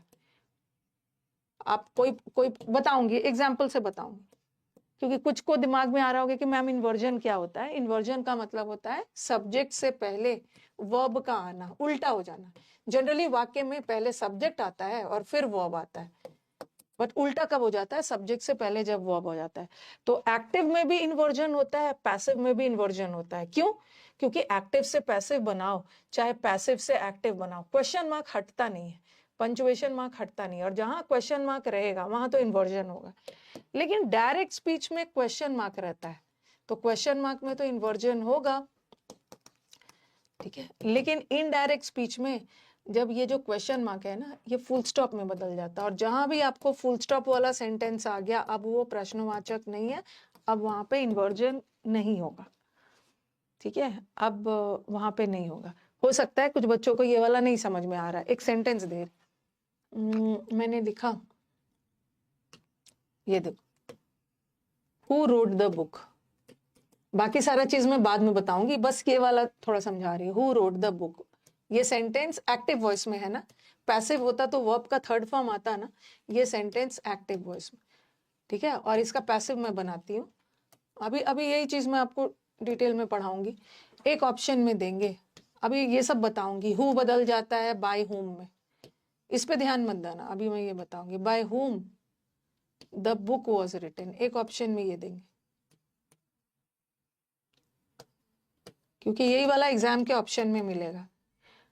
अगर हमारा एक्टिव वॉइस में क्वेश्चन मार्क है तो पैसिव में क्वेश्चन मार्क नहीं हटता है, ठीक है। एक्टिव पैसिव में टेंस भी नहीं बदलता है, और इंटरोगेटिव सेंटेंस का क्वेश्चन मार्क है तो इसमें भी क्वेश्चन मार्क रहेगा, फुल स्टॉप में नहीं बदलना। और दूसरा मैंने लिखा, by whom was the book written। दोनों सेंटेंस में क्या डिफरेंस दिख रहा है? दोनों सेंटेंस में कुछ डिफरेंस नहीं है, बस एक ही डिफरेंस है, क्या? यहां सब्जेक्ट के पहले वर्ब आ रहा है, अरे सॉरी, सब्जेक्ट के बाद वर्ब आ रहा है, और यहां सब्जेक्ट से पहले वर्ब आ गया। और जब भी सब्जेक्ट से पहले वर्ब आ गया है तो उल्टा हो गया है, उसको हम इन्वर्जन बोलते हैं। नीचे वाले सेंटेंस में इन्वर्जन हो रहा है और ऊपर वाले में इन्वर्जन नहीं हो रहा है, क्योंकि इन्वर्जन तो तब होता है ना जब सब्जेक्ट से पहले वर्ब आ गया, बट यहाँ तो वर्ब सब्जेक्ट के बाद आ रहा है, नो इन्वर्जन। दोनों सेंटेंस में डिफरेंस क्या है कि एक में इन्वर्जन हो रहा है और एक में नहीं हो रहा है। टेंस तो बाकी का सेम ही है, तो आप किसको चुनोगे? चूंकि एक्टिव में क्वेश्चन मार्क रहता है तो पैसिव में भी क्वेश्चन मार्क रहेगा, और जहां पे क्वेश्चन मार्क रहेगा वहां तो इन्वर्जन होगा। इसका मतलब है by whom the book was written गलत, by whom was the book written, ठीक है। एक्टिव पैसिव में इन्वर्जन होता है। क्यों होता है? कोई पूछे कि एक्टिव पैसिव में क्यों इन्वर्जन होता है? क्योंकि क्वेश्चन मार्क हटता नहीं है पैसिव बनाते समय, चाहे एक्टिव से पैसिव बनाओ चाहे पैसिव से एक्टिव बनाओ, क्वेश्चन मार्क रहेगा। बट इनडायरेक्ट में इन्वर्जन, अगर हम डायरेक्ट में क्वेश्चन मार्क रहता है तो इनडायरेक्ट में फुल स्टॉप आ जाता है, और जब हम इनडायरेक्ट से डायरेक्ट बनाते हैं प्रश्नवाचक सेंटेंस का तो इनडायरेक्ट में फुल स्टॉप रहता है, तो उसमें क्वेश्चन मार्क रहेगा। मतलब जहां क्वेश्चन मार्क रहेगा वहां इन्वर्जन होगा, जहां फुल स्टॉप रहेगा वहां इन्वर्जन नहीं हो। लेकिन यहाँ तो क्वेश्चन मार्क दोनों में था, इसलिए इन्वर्जन चाहिए।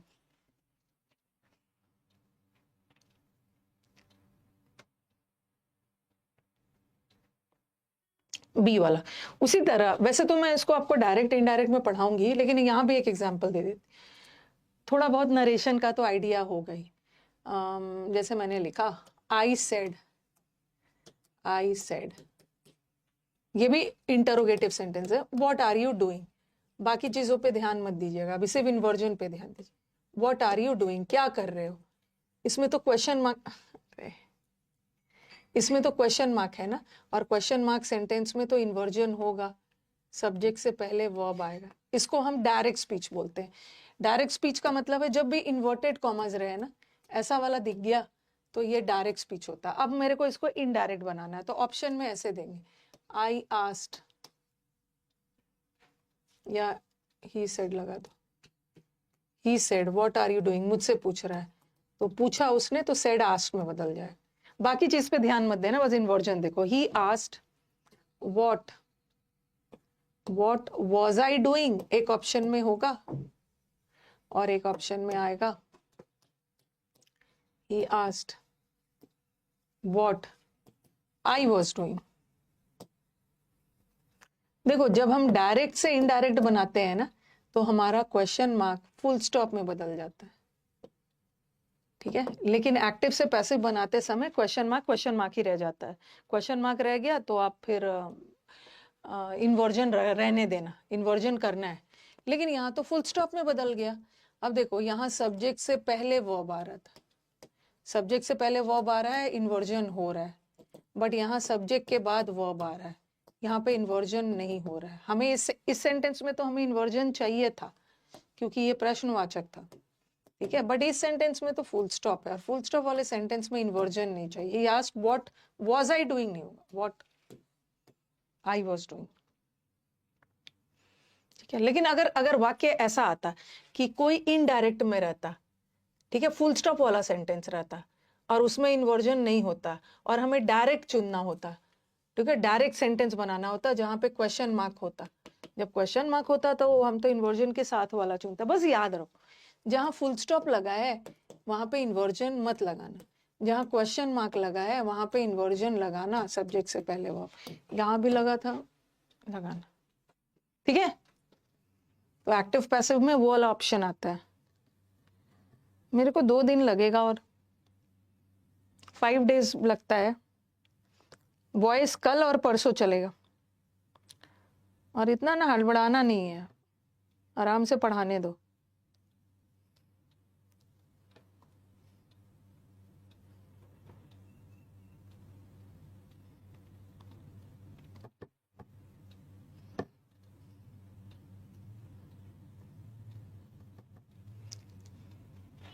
अरे टाइम हो गया है, अच्छा मैं भूल गई थी। हाँ चलो फिर एंड करती हूँ। ओके, कल हम इंटरोगेटिव सेंटेंस स्टार्ट करेंगे, ठीक है। इंटरोगेटिव सेंटेंस बहुत सारा चीज से स्टार्ट हो सकता है, हु और हुम से भी स्टार्ट हो सकता है। Interrogative sentence what, why, how, do, does, did, लेंदी है, इसमें बहुत सारा सेंटेंसेस है। इसको कल करें। मैंने टाइम देखा नहीं, टाइम ओवर हो गया।